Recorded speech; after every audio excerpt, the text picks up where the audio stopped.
So let's go ahead and jump right in. We always start these meetings giving you our up-to-date numbers. So you want to do that? Let's give the current numbers. Yeah, got it. And obviously, we've been at this now, this pandemic, for 7 months, if not longer than that. And so naturally, the numbers are going to get bigger and bigger and bigger. Although in some respects, the numbers are getting smaller, as I'll talk about when I move down to the Quia Delta level, which this will be really kind of one of our more positive reports. So we do have a lot of good news to share with folks. So I'll start at the state level. 16.4 million COVID-19 tests now have been performed statewide. Of those, 855,000 have tested positive. And so if you look over that 7-month pandemic, that translates to a positivity rate of 5.2%. So of the 16.4 million people that were tested, 5.2% of them over the pandemic have tested positive. On a positive note, a good note, that positivity rate has continued to decline at the state level. So the state now measures at both the state level and at the county level what they call kind of the 7-day. It's a moving 7-day average.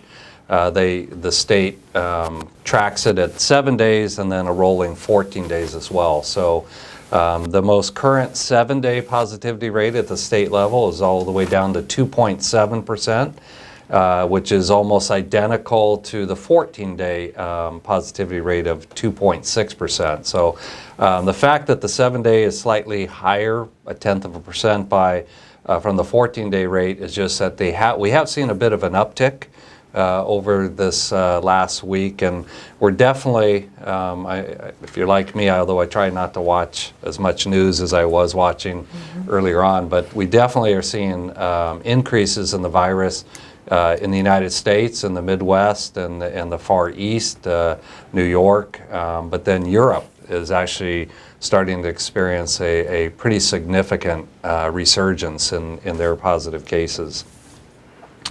Since inception, the state of California has reported 16,639 total COVID-related deaths. And I know that continues to be a very controversial number.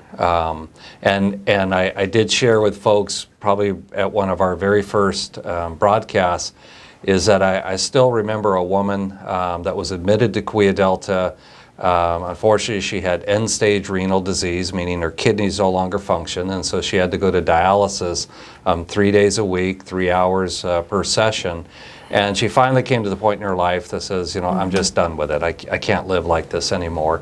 And so she stopped going to dialysis. And unfortunately, you can't survive if you're not having your blood cleaned because your kidneys aren't doing it for you. So she ended up eventually passing away, but she also was COVID positive.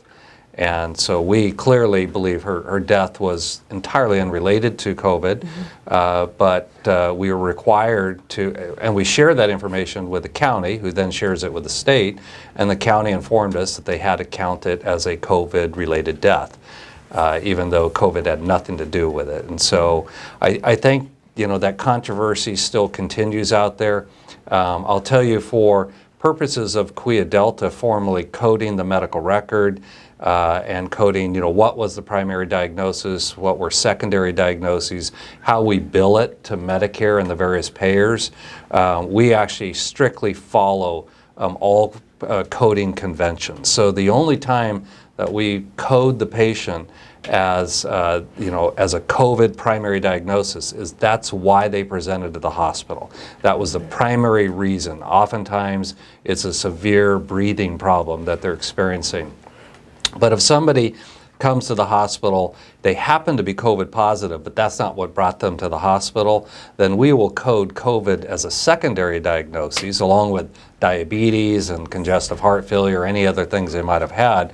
But the primary diagnosis, it might be congestive heart failure, it might be, the hip fracture, it might be something of that nature. So unfortunately, anytime we do have a death of any kind where the patient did have COVID, we have to report that to the county, and who then reports it to the state. And so it's quite possible that when I say 16,639 COVID-related deaths, that could be death of all causes, but if they had COVID, it's considered COVID positive. Even if it's secondary. Even if it's secondary, yeah. So that translates to about 1.9% of the people that test positive, those 855,000 Californians that tested positive, about 1.9% of them end up dying. Or another way to look at it is 42 deaths per 100,000 population.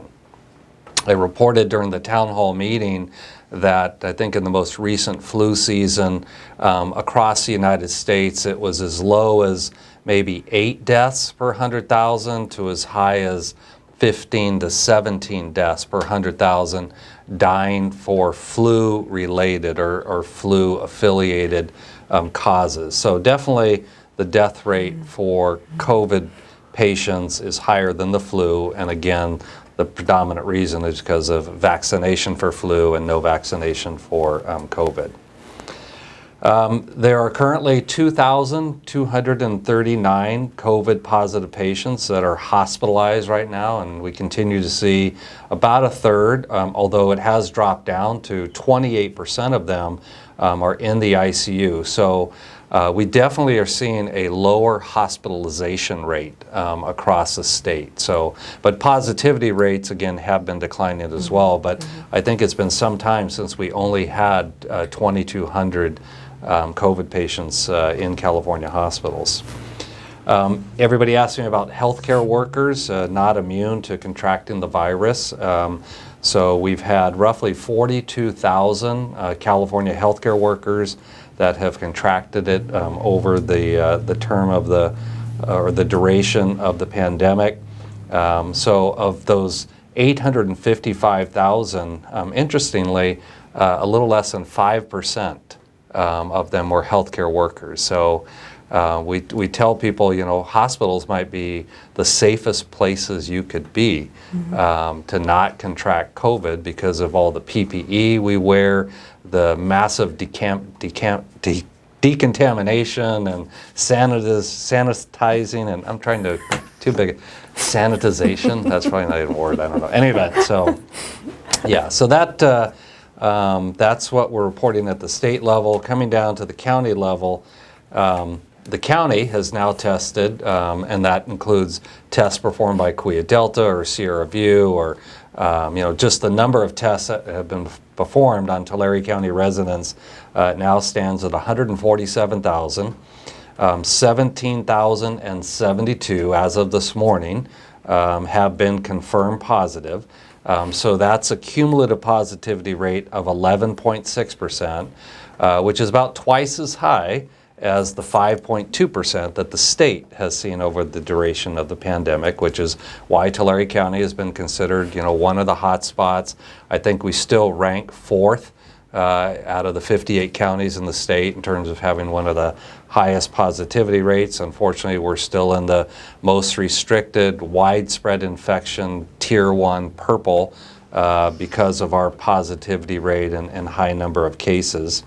But like the state, our positivity rate has been coming down at the county level. So our 7-day positivity rate for Tulare County is down to 5.8%. That's one of the lowest levels that we have seen almost throughout this entire pandemic. So I just want to commend and applaud the residents of Tulare County for doing everything that they've been doing to help you know, stop the spread of the virus. 95% of those 17,000 that contracted the virus have recovered from it. But again, that's a relative term. Some have fully recovered with no lingering symptoms or effects of it.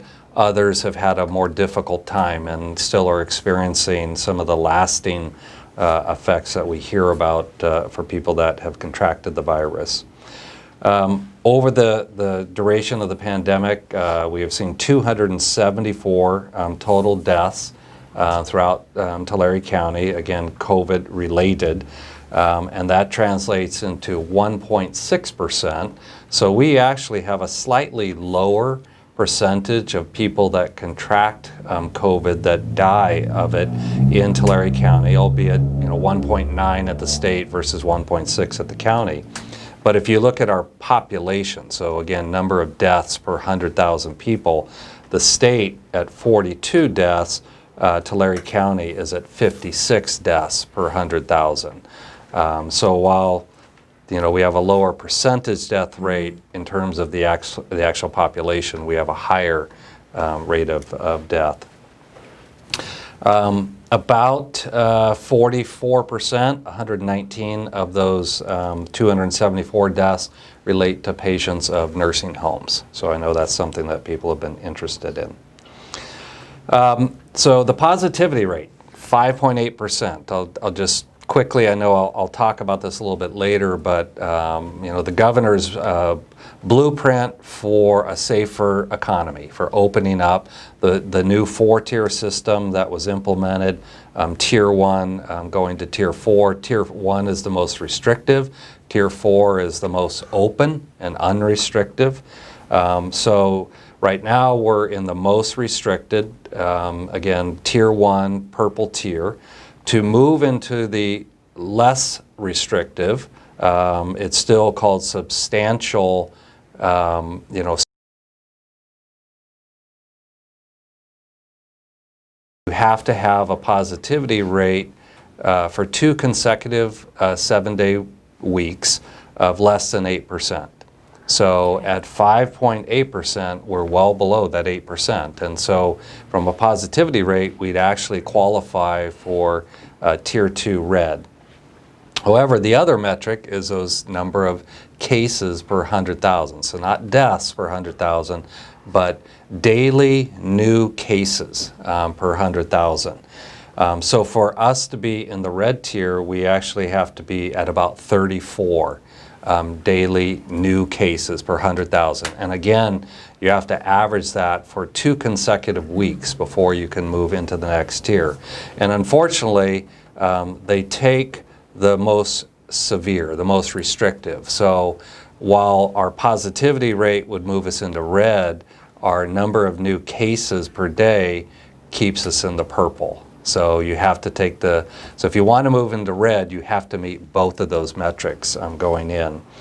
And unfortunately, we're, over the last 7 days, Tulare County is averaging 44.6. So higher than the 34, about 32% higher than what we need to be achieving. And unfortunately, Doug Leeper, our Chief Information Officer, he's again kind of our COVID statistician, but every day he sends us an email about the number of new daily cases that are reported by the county. They come out every morning, and his email this morning said that Tulare County reported 57 new cases, so certainly significantly above the 34. That's what they reported this morning. Yesterday, they reported just 39, so that was encouraging. We got excited yesterday, but then hear about 57. But the day before that, it was 86. So over the last 3 days, 86, 39, 57. So we just can't really seem to get a handle on that. And that metric really has nothing to do with the amount of testing you're doing. Positivity rate definitely affected by testing, but the number of new cases, the only way that you really drive that number down is you drive the rate of infection down. Just fewer and fewer people become infected, and that really becomes, that's related to the behaviors that we all exercise. And then lastly, ending up with Kuya Delta, this is the real positive news. For the last probably 3 to 4 weeks, the number of COVID patients in the acute medical center has continued to hold really steady at about, somewhere in the high teens to low 20s. So this morning at 6:30 a.m. we reported that we had 20 COVID positive patients in-house. 11 of them were on a medical surgical unit, 2 South, which is kind of our dedicated respiratory unit. We had 7 that were on 3 West, which is an intermediate critical care unit, so between intensive care and medical surgical. And we only had 2 COVID patients in the ICUs. And both of them were on ventilators, but again, that's probably the lowest level of COVID positive patients that really required that very intensive care. Our 14-day positivity rate is just slightly above 6%, so we're real close to the county's 5.8%. But the hospital continues to be incredibly busy. Today, we're at 88.3% full. That's our occupancy rate from an adult standpoint. When I look at the 43 intermediate critical care beds that we have available on 3 West and 5 Tower, there's only 4 beds that are open. So we're taking care of some really sick. Non-COVID patients. We have 41 intensive care beds between 2 West and 4 Tower. So of those 41 ICU beds, we do have a little bit more breathing room. We have 15 of them are open. So we do have capacity in the event that we had more intense COVID patients or sick or injured patients that really required, that intensive care. And then lastly, over this pandemic, we've had 378 of our employees that have contracted the virus. And I'm delighted to report that 349 of them have recovered. Most all of them have returned to work.